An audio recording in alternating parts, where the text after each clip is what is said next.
Pagpuso kaso sa nataptan sa COVID-19 worldwide, miabot na og 14.6 million.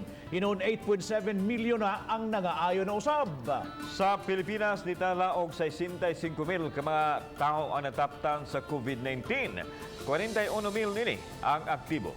Samtang mikapin na sa 14,000 ang mga COVID-19 cases dinhi sa Central ug Eastern Visayas, din adunay kapin 600 ang namatay. Si Femery Dumabok sa report.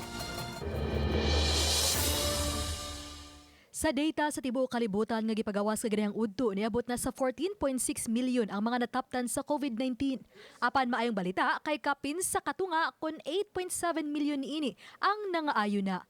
Miabot usab og 608,942 ang mga namatay sa maong sakit worldwide. Dinhi sa ato, alas 4 kagahapon sa hapon nitala ang DOH og 65,304 total COVID case. Apan 41,464 na lang niini ang aktibo. Kay 22,067 kanila ang naayo na. Nakatala ang nasud og 1,778 kapatay. Samtang sa Central Visayas, sa gipagawas nga data sa DOH 7 alas 5 kagahapon sa hapon, niabot na sa 13,677 ang total COVID cases. 6,872 ang aktibo ug 6,139 ang nakarecover. Nitala ang rehiyon og 666 ka mga namatay.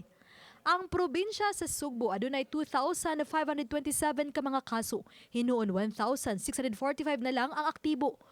41 na lang usab sa 68 ka kaso sa Negros Oriental ang aktibo.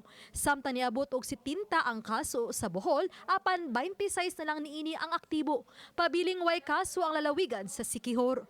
Samtang nagunas ay hap sa Rion 7 ang Cebu City nga dunay 8,072 cases. Hinuon ang aktibo ana sa 3,241. Sa Mandaue City, 968 na lang ang aktibo. Sa 1,480 sa kanatibuk ang kaso. Samtang 951 na lang usab ang aktibo sa 1,469 ka mga kaso sa syudad sa Lapu-Lapu. Sa Eastern Visayas, kagabi nitala sila og dugang tulo ka mga kaso. Hinungdan nga niabot na sa 673 ang ilang COVID cases. Hinuon 639 na kanila ang naayo. Tulo ra gihapon ang natalang namatay. Ako si Femery Dumabok.